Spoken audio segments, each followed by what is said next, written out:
this is George Sefton, the voice of Anfield, and you're listening to the Liverpool Connection podcast.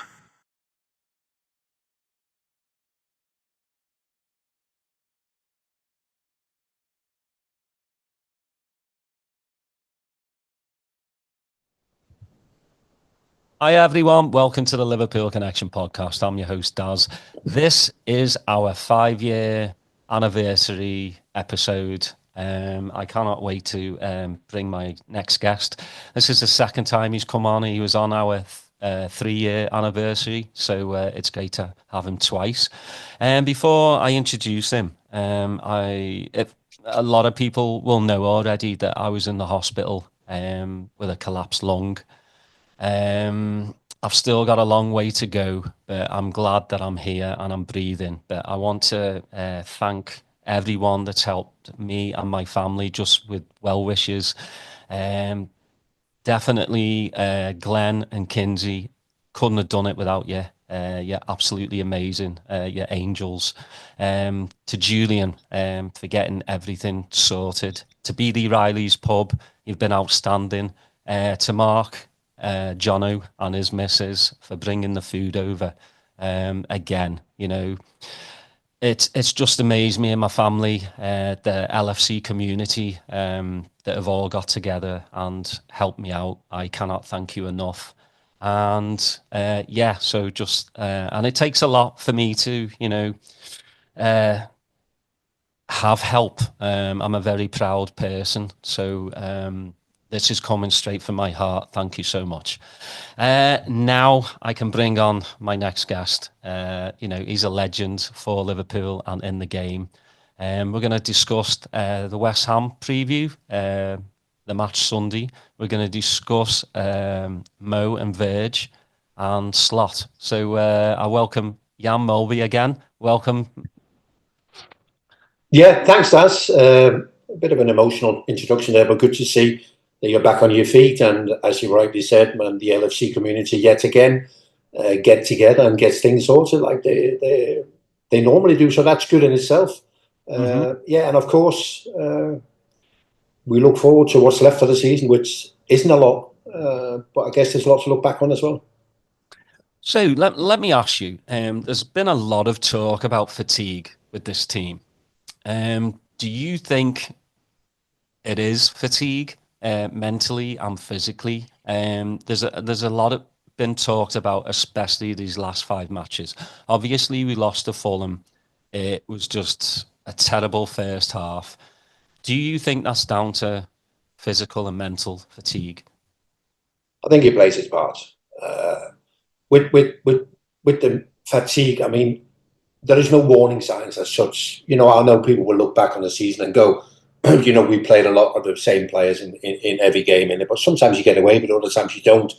Sometimes it doesn't make any sense when it comes or how it affects you. But I do believe that there's been a little bit of fatigue of late. I also believe that as a professional athlete, you want jeopardy, don't you? I mean, that's the one thing that gets you going, isn't it?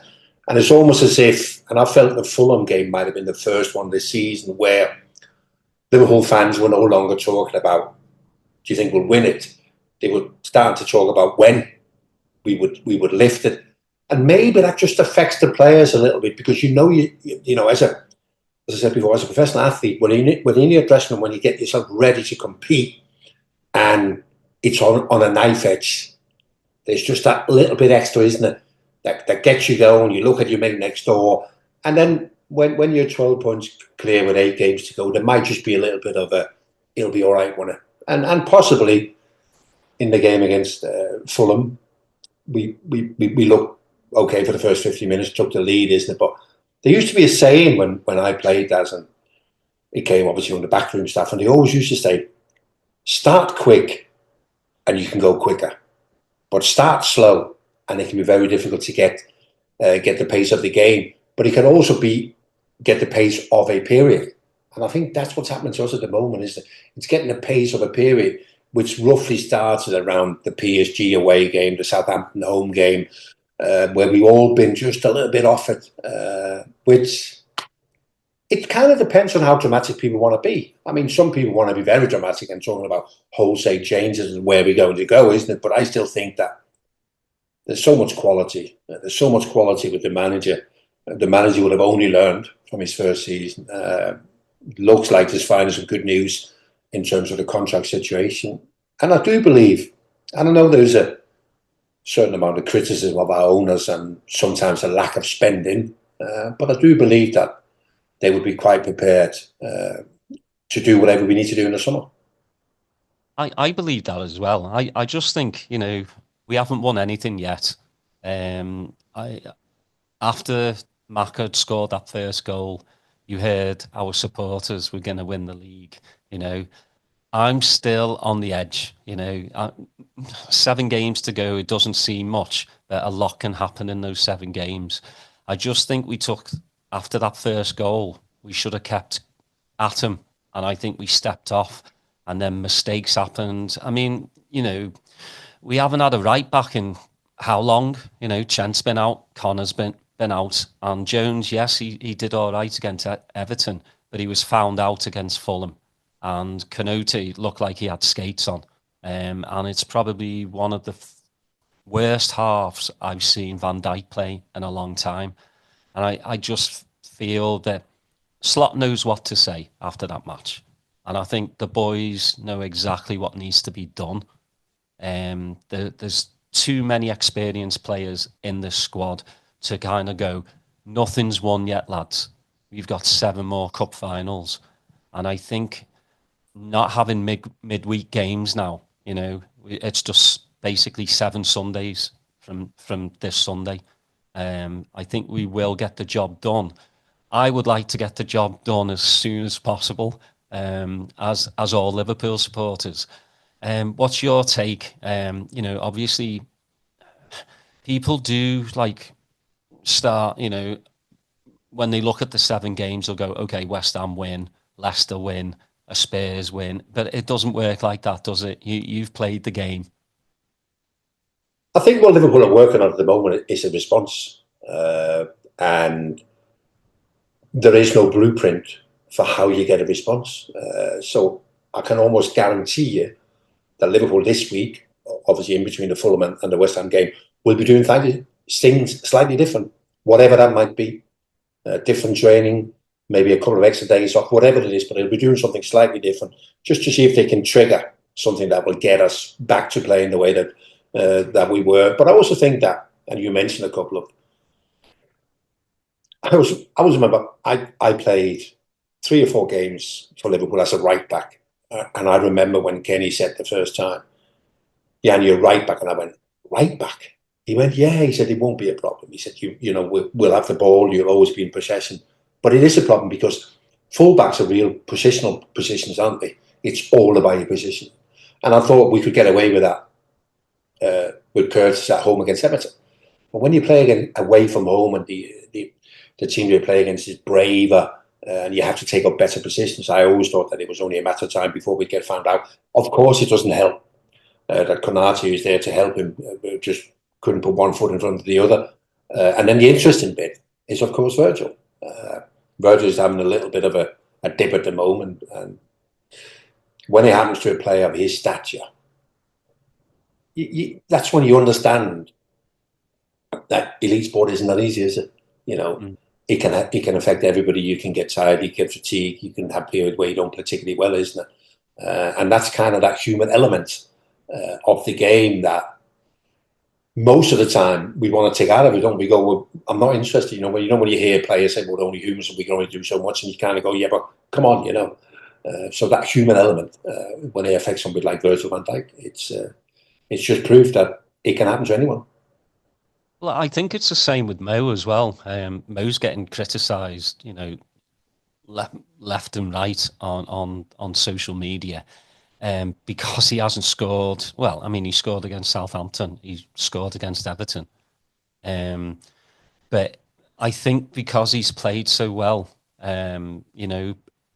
but last season, when he got injured and when he came back, it took him a long time to kind of get back in the fray of things. But I think Ramadan really must hit these players. I mean, again, you know, we're all watchers of football, and I don't think we really understand, as you know, most of us aren't professional athletes. We don't go from, you know, sundown to sunset without eating, without drinking. Mo's done that, and then to have to play football as well has to be tough on him. But it also goes to the right back situation. When Trent or Connor are playing, he gets the service that he needs. And with whether it be Kwanzaa or Jones, he hasn't been getting that service.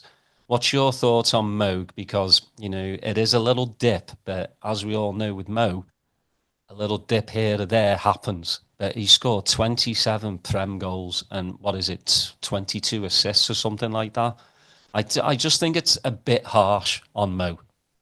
So in terms of the whole Ramadan thing and going through what you go through, it's something that we will never experience because our religion doesn't require that from us. So it is difficult. You can kind of imagine, can't you?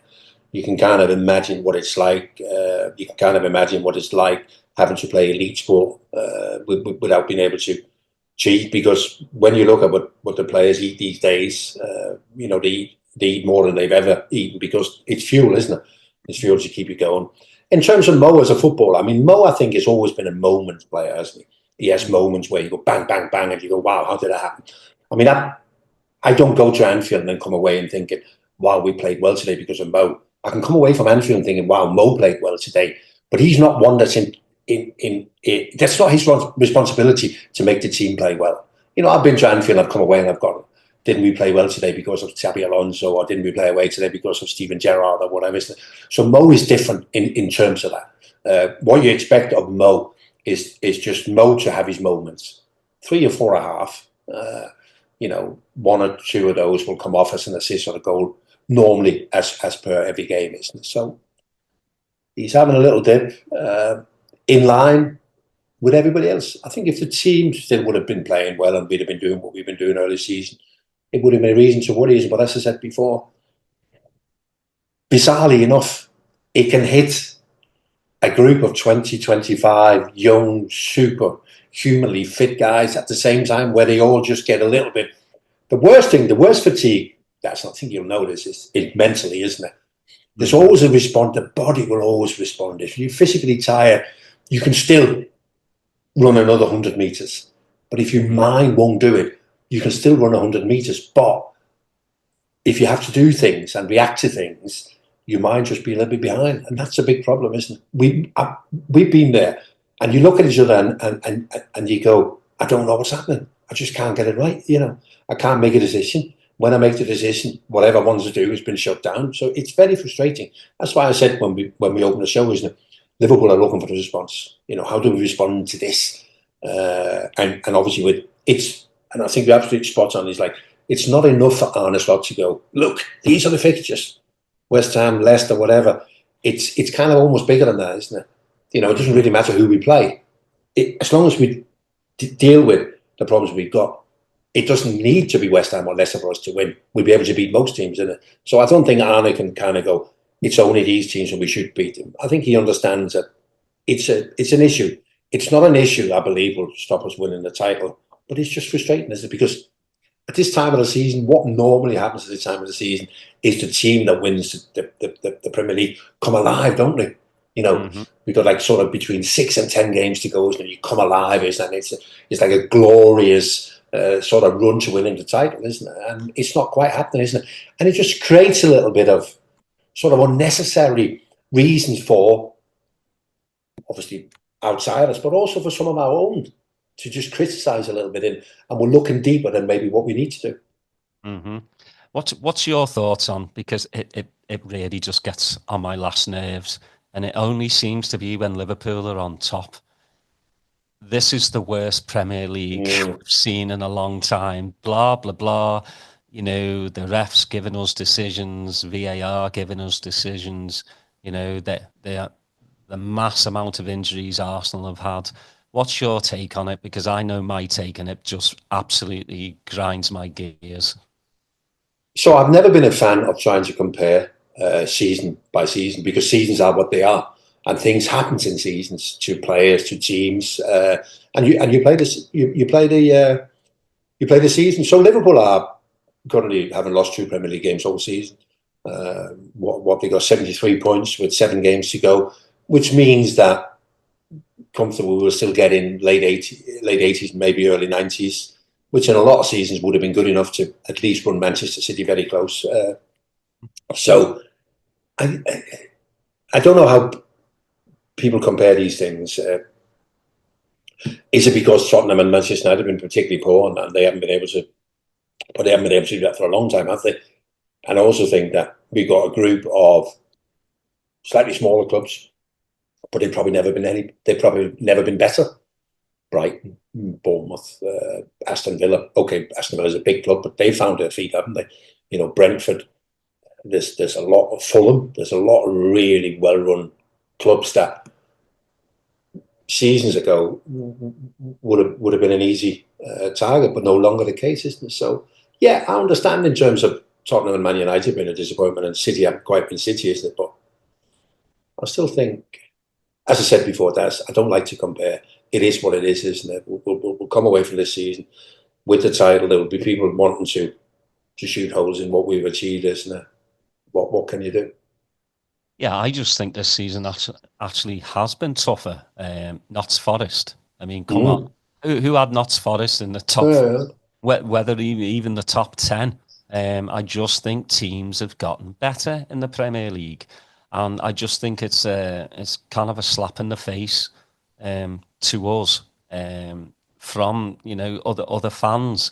I mean, you've just got to tip your hat off to Liverpool for what we've done. It just, like I said, it grinds me gears, and it's excuse after excuse why Liverpool are on top. Well, they're on top because we've got more points than everyone else. I mean, it's not rocket science. We've only lost twice. So I just think it's all just, a lot of it is, people just... But don't we just live in a world where unless you win everything, you can't be that good? Yeah. And by that I mean, so we lost in the Carabao Cup final and we got knocked out the Champions League.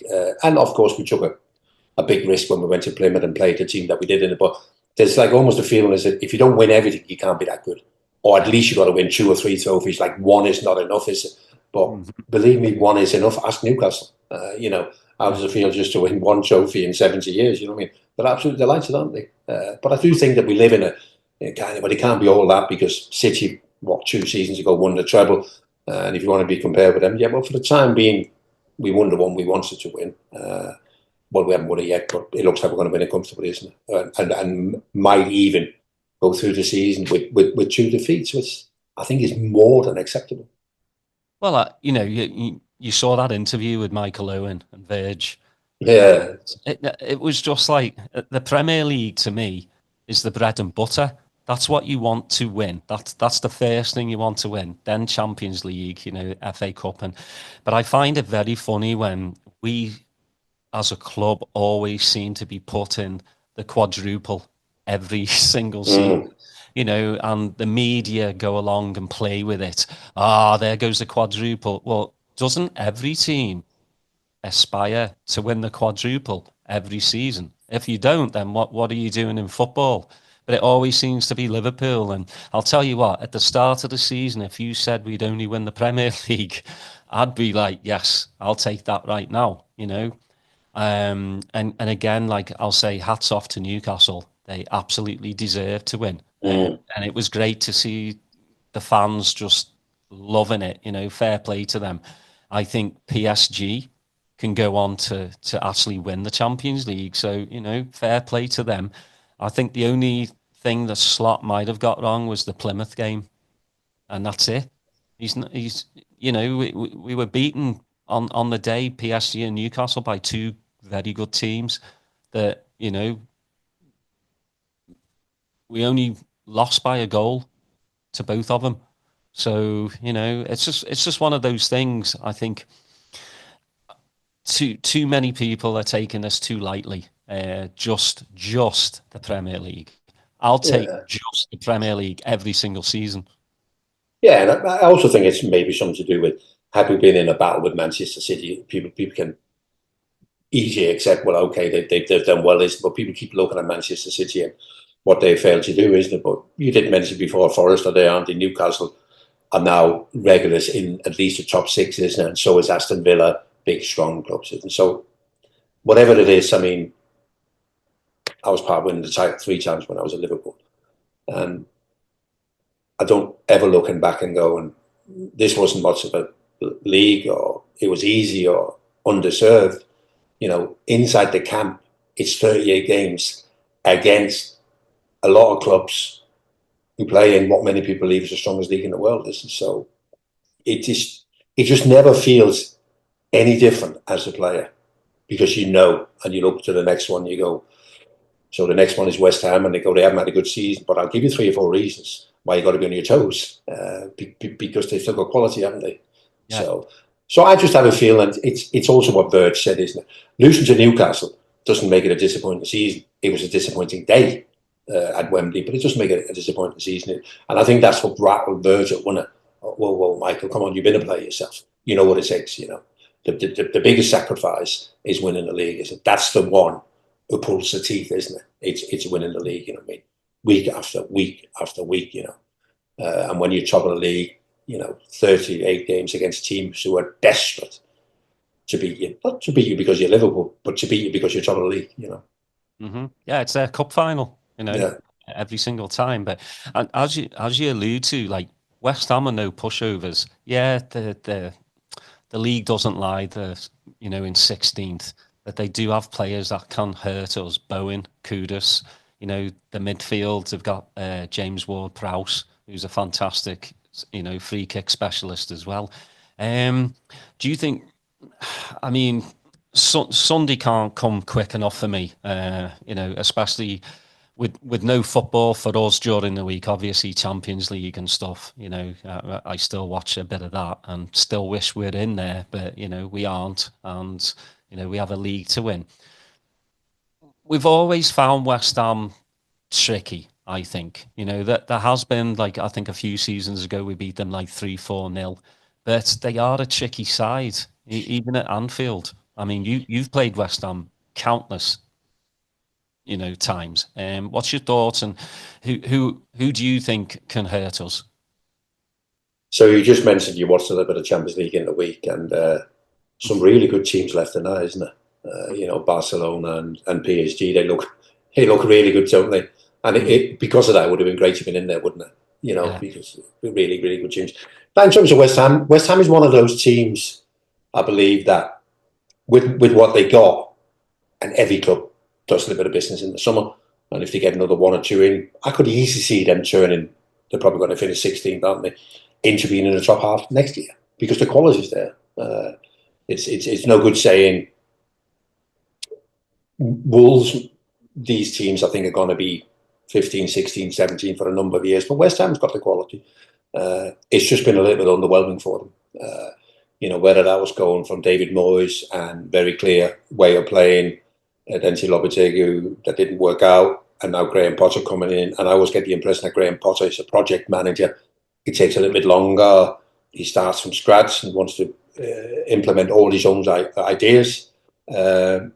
So it's been a little bit underwhelming. But you look at Bowen. I mean, Bowen was heavily linked with Liverpool a couple of years ago when we didn't know whether Mo was going to sign the contract that he's got at the moment. I've always liked him. You know, he's a wide goal scorer, although at the moment he's having to play through the middle because of Antonio's terrible accident and Fulkrug, the German, not being fit.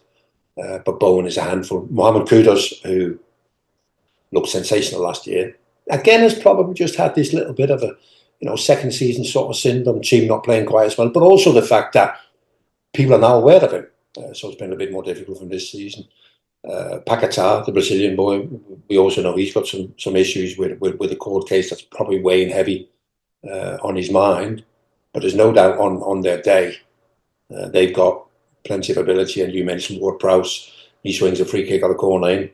You know, it's not going to be a far off the mark, isn't it? So, and because of the way that we're playing at the moment, and maybe a little bit a nervous Anfield again. I thought it was a nervous Anfield the other week against Southampton. In the first half, we go in at half-time 1-0 down. And I think then Anfield realised, hold on, don't be nervous. We've got to support the boys. And the first 10 minutes of the second half was like, that intensity was incredible, wasn't it? And we turned it around. So I also think that Anfield will realise that we can't just sit back, put our feet up and wait for this to happen. We might just have to give it a little bit of give the players a little bit of help business. So let's create that intensity that possibly only Anfield and Newcastle, St James's Park can in the Premier League. What's your thoughts on a lot of people have said, why isn't Slot playing Chiesa more, Elliott and Endo?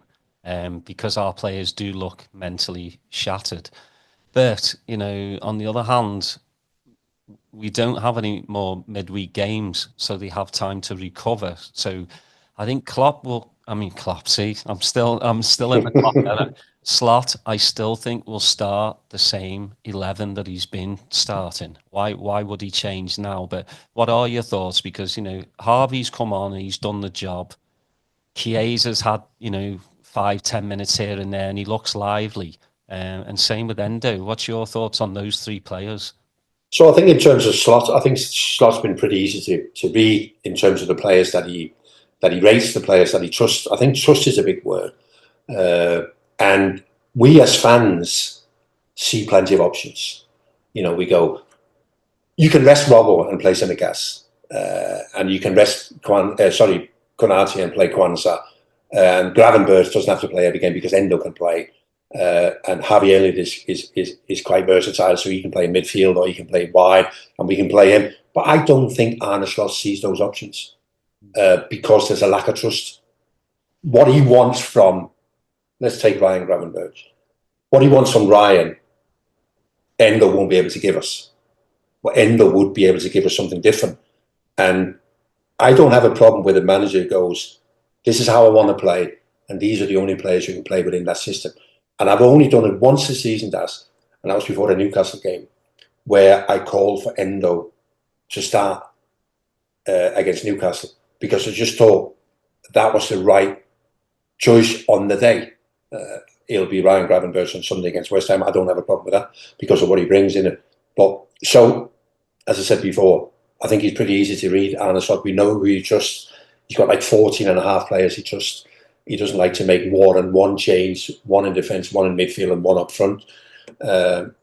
Hence the reason, because everybody can see this, hence the reason that the media and even some of the more trusted media guys are starting to suggest that it might be a busy summer for Liverpool, because if the manager's only got technically 14 and a half, 15 players he can trust, we probably feel that we need at least another two where the manager go, I can quite easily introduce these into any games. And so I think it's really, really interesting. You can look back over the season. Chiesa's interesting, is it? Because Chiesa 3 years ago was £100 million footballer. And now he's just fallen off a little bit. I've been a manager myself, Das. I know what it's like. People are going, why is he not playing? And I'm going, I need to see more. I see him every day. I need to see more. I need to know that I can put him out there and trust him. And possibly that's where we're up to with Chiesa. Chiesa have done some things. You can see that the boy's got quality, isn't it? Whether he's quite back to the level that Arne wants, I'm not so sure. Well, I am sure, because if he was, he'd have played more than what he has. Yeah, well, I feel the same way with Kwanzaa as well, because, we're putting a midfielder at right back, and you've got Kwanzaa on the bench that has played right back. So that kind of shows me he doesn't trust Kwanzaa either. Whether that's because he just thinks Kwanzaa's too young or inexperienced. But I just feel like there's going to be some wholesale changes in the summer. As Slot said, he didn't change it much because there wasn't much need to change it last summer. But he spent this whole season analysing this team, and I think he knows what he wants. It would be sad to see like Harvey go, because I love the kid. But we live in a world where it's the manager's decision. If he just doesn't think Harvey's up to par, then there's the door. There's no like long farewells in football anymore. It's just like thanks for your time, but We need somebody better. I mean, like you said, we're only playing 14 and a half, 15 players. And to be able to compete, in the league, in the Champions League, the FA Cup, Carling Cup, Carabao Cup, you need more than that, So exactly what you said, there just doesn't seem to be trust. And there's a big drop off from the first, say 13 players, 14 to the 22-man squad. I mean, even though like I rate Kelleher very much, but he's nowhere near Allison. I'm sorry, he's nowhere near him. And this whole Kelleher could be the number one. He could, but not at Liverpool. I'm sorry to say, the boy just isn't Allison.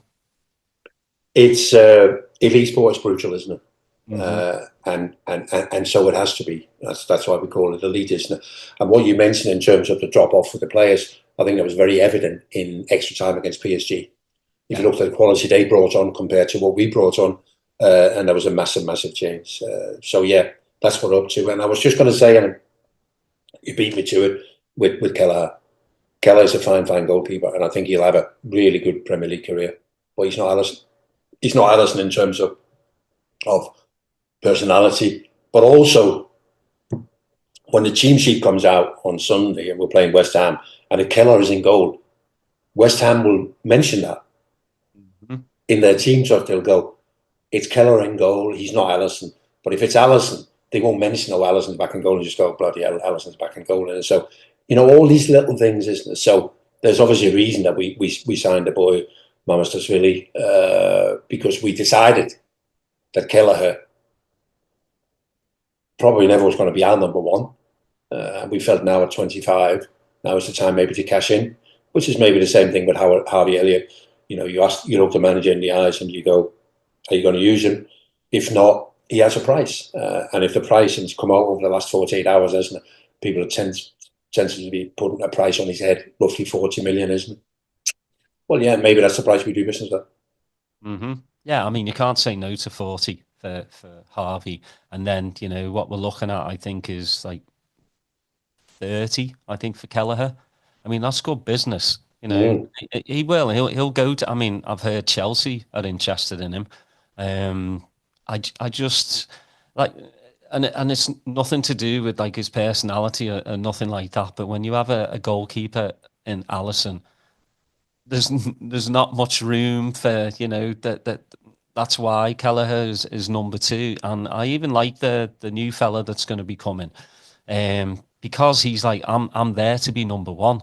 I mean, that's what you want from a goalkeeper or any player that's coming into the team. They're going to go, I want to stamp my claim for that, And Allison's still got, I think his contract runs till 2027. So we have at least 2 more seasons from him. And then, he might decide to go back to Brazil. But in that meantime, we've got this lad that wants to be number one. And he is a big lad. He looks good, footwork looks good as well. And I think that's what Slot looks for. Kelleher, to me, there's just little bits I've seen of him where I just don't think like the back four trust him like they would trust. I mean, when you look back and you see Allison, you're like, it's good. I think with Kelleher, it's still that question mark. Does he command the box like he should, like Allison does? So there's always a question mark for me. I mean, he's probably one of the best number twos in the Premier League, but he's just not at the top level where where he needs to be for Liverpool Football Club. So I totally understand that. I did want to. Well, I'll probably have you back on because I don't really like talking about who's going to go, who's going to come in, till the end of the season. I just hate the transfer bollocks. It just takes away from, what we're doing right now. But, we've got some news that Mo and Verge seem to be on the verge of signing 2-year deals, which is absolutely amazing because, if there is a drop off next season, we could, move them on after next season, if there's money to be made there. What's your thoughts on them looking like they're going to sign for 2 more seasons? Yeah, which is obviously tremendous news. I've never been a fan of. I've never been a fan of selling your top players. I know sometimes circumstances dictate in it, but selling your best players always leaves a big hole. Even if they're into their 30s. And could you imagine a Liverpool team this season without Virgil? And no, well, you couldn't, could you? But also in terms of the implications of having to replace them, implication of having to tempt new players to Anfield, and the quality of players that we want to tempt are players that we can sell the idea that we're going to challenge. We're going to be everywhere. And if there was no Virgil and no Mo, some of them would go, I'm not so sure anymore. What's in behind? Who's your next Virgil? Who's your next Mo, isn't it? So it makes everything so much easier. Plus, of course, that money that we would have had to spend replacing them can now go elsewhere. So, yeah, I think it's massive, massive news. And instantly, it makes you think that we're going to be competing again next year. That's the first thing I thought. We're going to be competing against next year. Had I been told that all 3 of them goes, I would have thought, wow, we need some magic. It was a bit like that, and you remember, it was a bit like when we sold Ian Russ. And when we sold him, we were all, how do we do with this now? How do we cope with this? Because you take between 30 and 50 goals out of the team every year, so how do we cope with this? We did. But I had a similar thought with these boys. I'm thinking, short term, how do you cope without them? Long term will be all right. We've experienced all this before as a football club. Players come and go, and great players have left in it. But short term, how do we remain competitive? And it's so important to remain competitive. You have to be in the Champions League. You have to fulfill all these bonuses you have in deals with sponsors and whatever to get all the money that you need. Because in the end, we're probably from a different era. That's where we're thinking it's all about money. But it is all about money. If you don't have the money, you don't compete. Yeah. Yeah, I feel the same way. But it's I think we've needed this little kick, to get good news, which is always nice. Because starting the season, and I told me mates, like, I'll be all right. They'll sign by Christmas. If they don't sign by Christmas, I'll start to worry a little bit. And they didn't sign, and then you try and stay away from social media. You try and stay away from the media, reading newspapers and all that. Then there's like, it looks like all 3 are going to go. Then you start to kind of get a bit worried. I wasn't too worried about Verge. I was worried about Mo leaving. I don't think it was about the money. I think it's more about like how long the contract was. Now with Trent, I'm having a hard time with it a little bit because he's given 20 years of his life to Liverpool Football Club, and Liverpool have given 20 years of their life. The people calling him a rat, a traitor, that's a bit disgusting. I feel that's going way too far. I think the biggest issue really with a lot of people is he's going for free. If he wasn't going for free, I think people would be like, all right, fair play, lad, go ahead. But, he is basically going for free, and he's going to get a massive sign-on bonus. And I think that's where people are pissed off, that they're letting themselves get a little bit I don't think there's any need for the amount of abuse that he's getting. Because I'll tell you what, when he steps out at Anfield, he's going to get nothing but love from that 60,000 Scousers, Liverpool fans. It's just that the online abuse, and I've heard it from Scousers as well, other Scousers just going, he's a rat, he's a traitor. I mean, what are your thoughts? Because, you've seen players come and go all the time, and like you said, with Rushy, you're like, oh man, what we going to do now? But I don't begrudge the lad. Again, 20 years for the same team. That playing for the same team for the rest of your life is done with. It just doesn't happen. It probably ended with Stevie and Cara.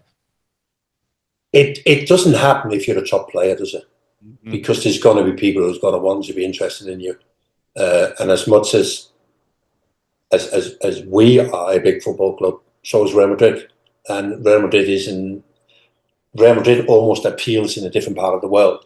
Real Madrid appeals in the sort of Spanish-speaking part of the world, South America and places like that, isn't it? Whereas our game is much more concentrated around Europe and Asia and places like that, isn't it? And obviously now in North America. So it is a bit, be disappointed. Be disappointed. Be disappointed that he wanted to try something else. But what I can't do, Daz, is I can't unsee what I've seen. I've seen the lad play, and that I will always remember that. You know, that high risk elite passing. You know, I can't unsee that. I've seen that. And for that, and for the loyalty he's shown during the contract he had with the club, I don't think we can knock him at all. You know, he's been one of the best players in his position in the world for a number of years.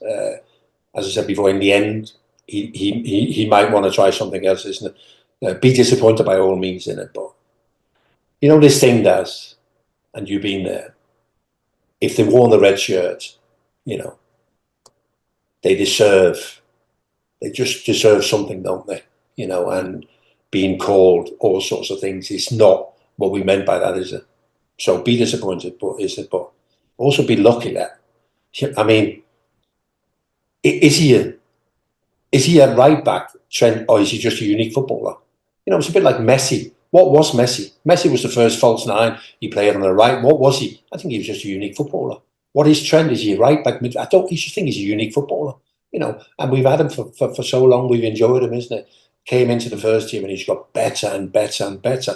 And I still remember that Christmas when we played down at Leicester, you know, when he assisted 3 and scored one ever. I know he was Leicester, but Christ almighty, I can't unsee that. I saw that, Das. I'll never forget that. So in my eyes, he'll always be one of the finest we've ever had.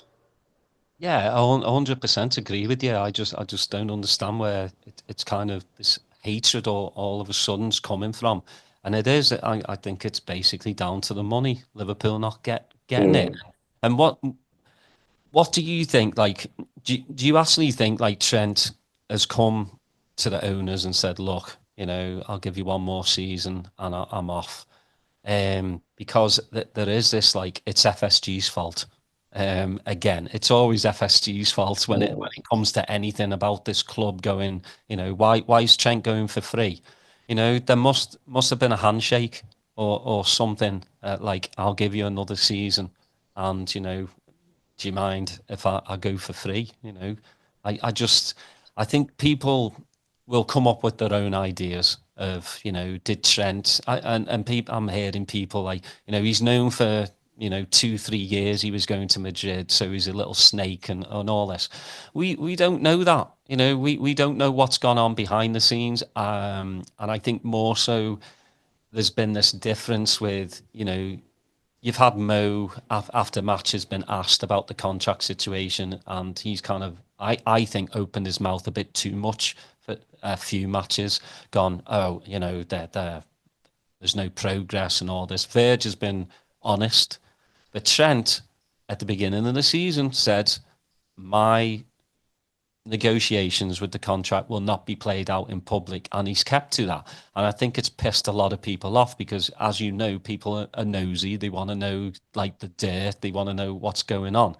Me, I'm all right with him being quiet. I am. You know, he's just got on with the job, and fair play to him. And I think the only time he's really dropped off was the Man United game where he had an absolute shocker. Apart from that, he's done the job, and I hate it when they go, you know, he's not a very good right back. But I'm like, well, he's played for us for how many seasons and won how many trophies? So he is, you know. Is he the best defender in the world? No, he's not. But what he's done at his position has been absolutely amazing. And like you said, I can't unsee what he's done for this football club. No, and it's absolutely spot on. In terms of how it ended up here, I think it ended up here a little bit when Liverpool took the eye off the ball. FSG was exploring the potential sale or potentially partial sale of the club. I think they were doing that because they want to get a feel of the value of the club. And then Michael Edwards left, and then Julian Ward, his assistant, left, and then Klopp brought somebody in called Jörg Smatke to tie over things short term or whatever. And in that period, this happened. And I do sometimes think with contract is that if you get it done in the right time, you're in control. But once it goes beyond a certain time, the players are in control, because the players are saying to their representative, I've only got 15 months left, no rush. Let's see how this plays out. If you do it with 2 years left, I think the players have a different attitude and go, well, okay, yeah, I've still got 2 years left, so stick another 3 on top, won't make any. But once you go past a certain, but what I actually sort of liked from Liverpool, that once it'd gone beyond, Liverpool decided not to panic. And I thought that was the right thing to do. They made their offers to the players, and kind of went, this is where we stand. And the big issue was always going to be, because whatever, but let's say Virgil earns £10 a week, yeah? Well, they were never going to offer him £2 a week. So the financial thing was never going to be the biggest thing, was it?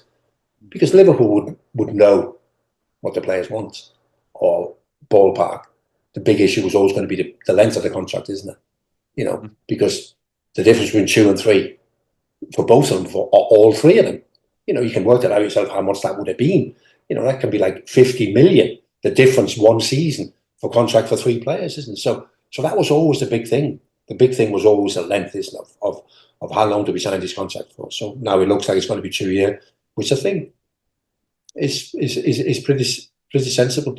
Whether there is a clause that get activated for another year, I don't know. I think it's highly unlikely, because that's not normally how we do business, isn't it? But I think in the end, we ended up in a mess of a situation, but we did our best not to make it worse.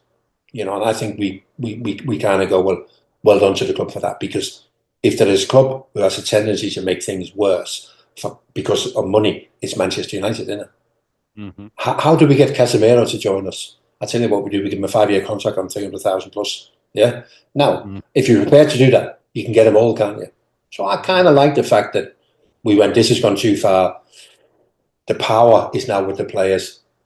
Let's take it easy, and we'll see how it plays out. And I think it's more or less played out like the club would have hoped for. There's obviously been a lot of noise over the last 6 months, which we couldn't avoid. And just coming back to Trent and communication. And of course, yeah, communication is important. But what would have happened if Trent on the 1st of January would have said, on the 1st of July, I'm joining Real Madrid for 5 years? Then people would have gone out and said, why are you saying that now? Are you trying to derail our season? So I think they kind of all played it okay. And Mo was always, in that spell where every game he scored and assisted, and he was maybe possibly even the best player in the world at that time. And he just felt a certain amount of frustration, I think. Why isn't this getting done? Watch what I'm doing. I'm doing this every week.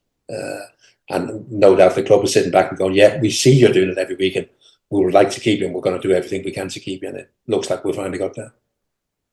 Yeah, I think with Mo, like you said, players have so much more power now, and the agents are able to put in, little rumours in newspapers. They pay somebody, especially like Marca in Madrid, the mouthpiece, for Madrid. They love all this little chatter. But I mean, what would we have done? Like, people are like, well, if we knew Trent was leaving, we should have sold him to Madrid. What, for 20 million in January? Because that's what they offered. Like, no thanks. We'll keep him for the next 6 months. We'll win the league, and we're hoping the Champions League and stuff. I'd rather that than take 20 from Madrid. But yeah, again, some people saying they hope Trent doesn't put on a red shirt again. I'm like, come on, lad. Like that's not the Liverpool way. He's given 20 years. When he comes out on that pitch again, which he will. I mean, I'm hearing like he's progressing. So with the injury, he will come back out and he'll get nothing but applause from the 60,000 plus that's at Anfield. I'm 100% sure of that. That's the feeling I'm getting. The Liverpool fans I mainly speak to are same generation as me, seen it all, and they're all the same. They kind of go, yeah, but Jan, he's some player, hey. And I think that's what it's all about in the end, isn't it? Yeah. What have we brought, what have we delivered, and he's delivered it all, hasn't it? Yeah, they're all equally a little bit pissed off. We maybe could have done things differently, but we can't now. It is what it is, and we move on. Like I said before, Liverpool sold Kevin Keegan and thought it was the end of the world, and Sir Kenny Dalglish retired, or Ian Russ went, or Steven Gerrard packed in playing football, or Suarez went to Barcelona. We find somebody else and we go again. Yeah, we always do, and I think ending with winning the Premier League will soften that blow.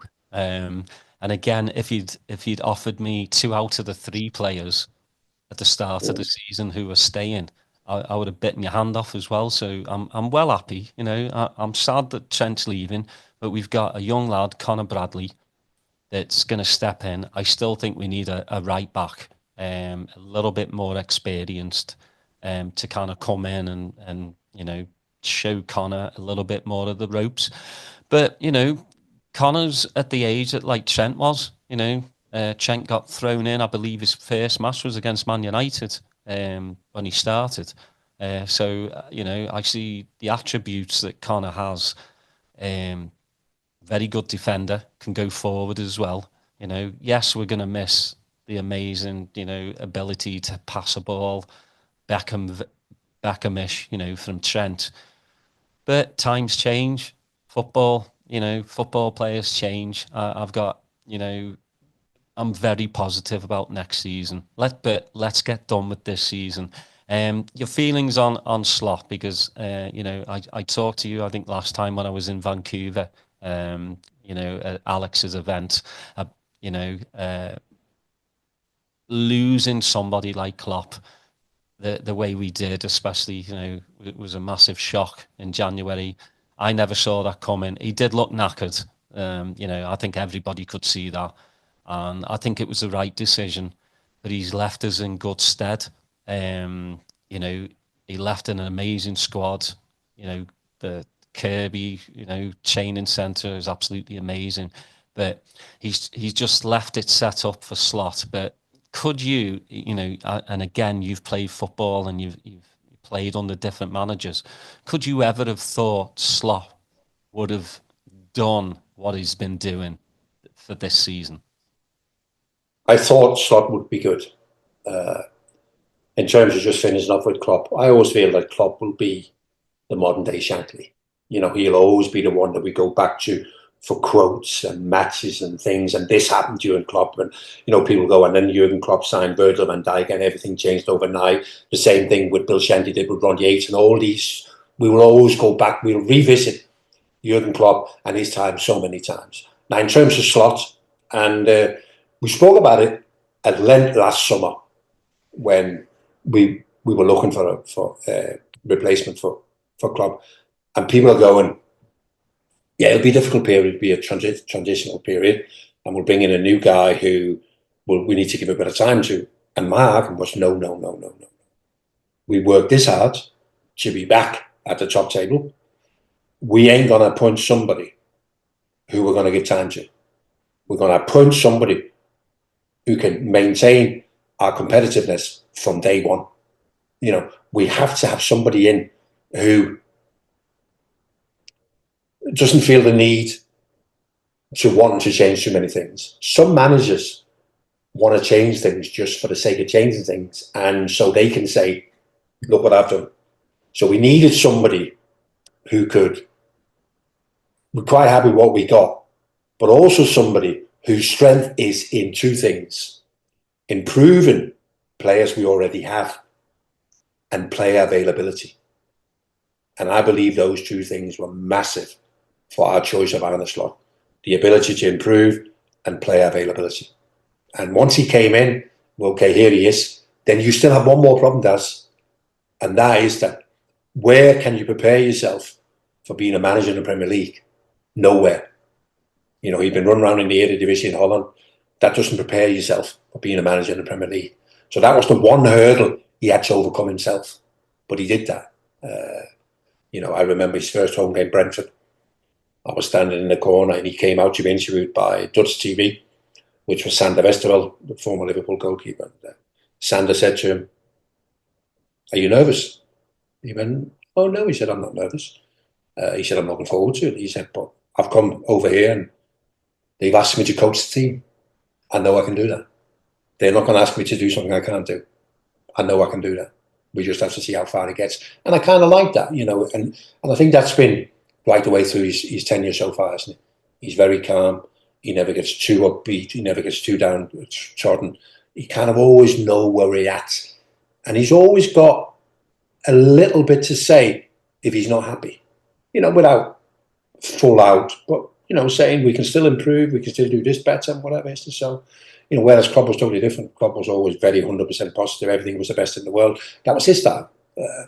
So I can't help but think I've been impressed with Arne Slot. And I think, you know, the people who are now saying is that he's ran this team into the ground is a cheap shot, because even if he has, he will still win the Premier League. You know, it's a bit like somebody running a marathon. With 10k to go, he's 2k clear and he only wins by a head, but he still wins, doesn't he? Because of his tactics. And I think Klopp maybe thought, let's get as many points as we can, as quickly as we can, and we'll just keep playing the same teams and we'll see how far it takes us. So, yeah, I've been very impressed. And I'm not one of them. And I also hear this, you must hear this a lot, Daz, and people go, "Oh, let's see what he's capable of next season." You know, he'll be fine next season. I've absolutely no doubt. He'll be absolutely fine. Yeah, I think he knows exactly what he needs to improve on. But I just think the greatest thing for me was in the beginning when he came to Liverpool and he didn't do an interview for like 5-6 weeks, and people were getting so angry. Yeah. Isn't he? But, you know, I took a long, hard look at it and I was like, well, you know, we did the whole fanfare for Klopp for so long. There needed to be a break. It was like a marriage. You needed to just break and it just be quiet. But it was pissing people off left and right. You know, why hasn't Liverpool like brought him and had it, you know, and he did that interview just one-on-one and I thought it was brilliant. And I've just noticed like every presser he does now, you see more of his personality coming out, and he's very strategic, and you know he does have that Dutch humour, which we all know is a bit dry as well. It's kind of like Scouse as well, but you know he does that back and forth with the media, and I like it. You know, nobody's going to be another Klopp. No, exactly. Klopp, but I didn't think Klopp became Klopp until I was thinking that Dortmund game at home when we won 4-3. That was sort of the time where Klopp thought, they've accepted me now. I've proved to them what I can bring on the pitch. Now we need to step it up, yeah. Now we need more. We need more togetherness of the fans and me. And, you know, he tried to introduce them things at the end of the game that they do in Germany that didn't quite work and whatever. But I felt that Klopp also had a moment where he went, I can be a bit more cheeky now, you know, because I've been accepted. They've gone, this guy knows what he's doing. And I think possibly the same. Arne couldn't come bursting into Anfield, could he, and go, look at me, because people would have gone, hey, mate, you ain't Poppy, you know. So he needed to build his own reputation, isn't it? Slowly we're seeing more and more from him. Slowly he's getting a bit more cheeky in press conferences, isn't it? And he's also getting more used to how it works. That was also a big thing. Klopp was incredibly good at what works in Liverpool. It might not be the same thing that works elsewhere, innit? And I think Arne's also getting a feel for what you can or can't do. I think that the biggest thing that you're hearing now is, you know, Klopp was the modern day Shankly, and can Slot be the modern day Paisley? Yeah. I mean, that's big boots to fill, especially with Bob. But, you know, if he gets half of what Bob got us, you know, then another one, build a statue. But yeah, let's get through these next 7 games and, you know, let's lift the Premier League trophy in front of fans, which, you know, obviously, again, I can't fly. But I can't wait for the final day. I think we'll get it done. Probably 4 games. You know. So do you have a wish? Do you? Because I'm now starting to talk to people, and I say to people, "When would you like us to win it?" And quite a few of my friends go, they'd love to win it at Stamford Bridge. Yeah, They kind of go, because of 1986 and Sir Kenny and the goal, but also because it's to win it at Chelsea's a rival, isn't it? You wouldn't put Brentford or Fulham as a rival, but Chelsea's a rival, isn't it? Have been over a number of years, and we have our Champions League history with them and all that. So people go, I'd love to win it at Stamford Bridge, just to, but I would like to win it at Anfield. yeah, I'd like to win it at Anfield, listen, just to just experience that, because these things, as you said before, when are we going to do it? We don't know. We hope it's going to be next year that we're going to win it, but we don't know. So these things have to be trusted in. So I hope we can win it. So if we're going to win it at Anfield, it's obviously there's only two, I think, which is either the Spurs game or the Arsenal game. So yeah, there we go. That'd be something to win it at Arsenal coming. Yeah. Against the team that's probably going to finish second. Yeah, I mean, fair play to them. I've got no it's funny because again, social media, Arsenal fans, it's not all Arsenal fans. There are some Arsenal Liverpool supporters as well. But Arsenal are a very good team to watch. What might have been if they hadn't have got Saka injured or Havertz or a few other players. But it is what it is, and I do want to win the league as soon as possible. I just do. I want it over with, but much rather it at Anfield. The Spurs game would be ideal, because then Arsenal would have to give us a guard of honour, which would make me, laugh a little. I'd be happy with that. But, to beat Arsenal and just be like, look, we've beaten the second best team in the league and we've won the league now. So, yeah, just bring it on. Doesn't matter, Doesn't matter really at the end of the day, wherever we win it at. It's number 20. So we're tied with those yobbos down the road. So they can't go, number 20 anymore. So they've got to come up with another chant. But Jan, it's been an absolute pleasure as always. Are you doing any speaking tours? No, not really. That's some.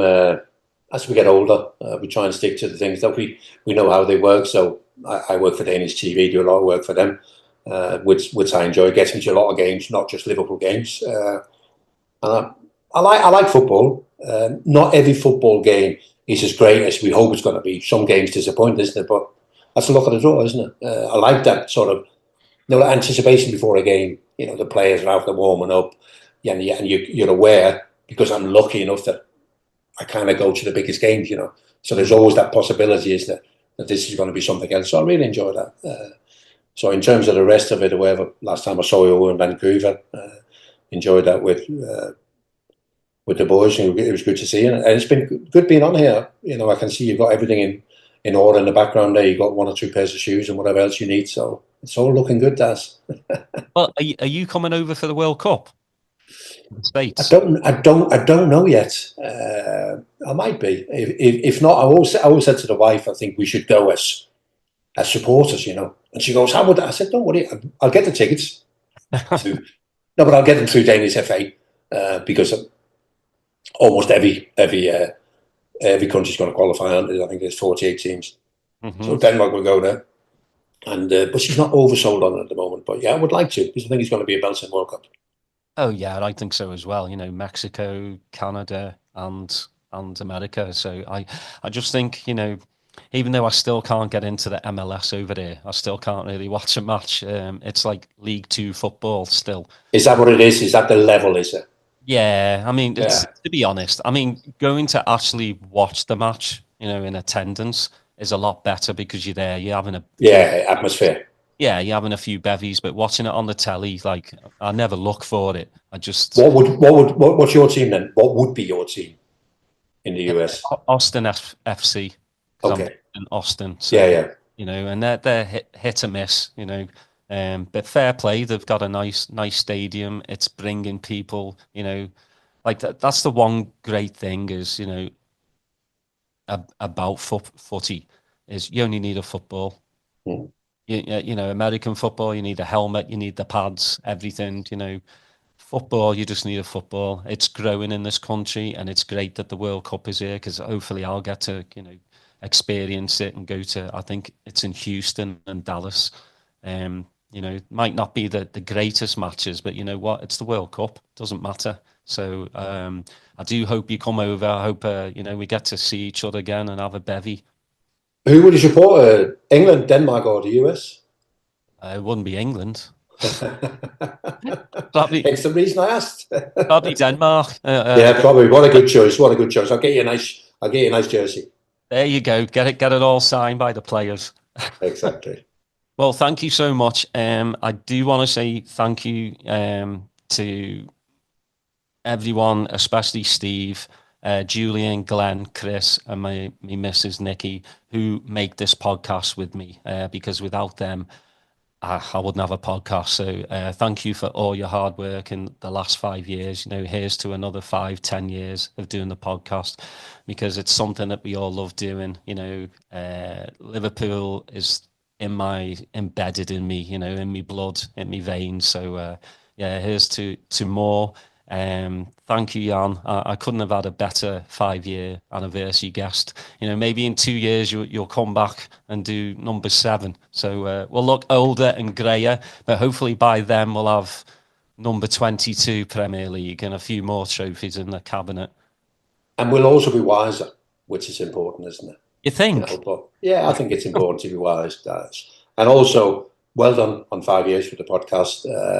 You know, and keep listening to the listeners, isn't it? Because it's kind of, you know, brings you closer to home, or, you know, that long distance supporting, isn't it? It just gives you a little bit of an insight. So yeah, make sure you keep listening. It's a good podcast, and well done on the 5 years. And good to see you're in good health and on and upwards.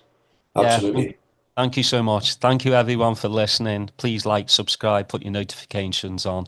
Most importantly, you know, let's see Liverpool lift number 20. And please take care of yourselves and each other.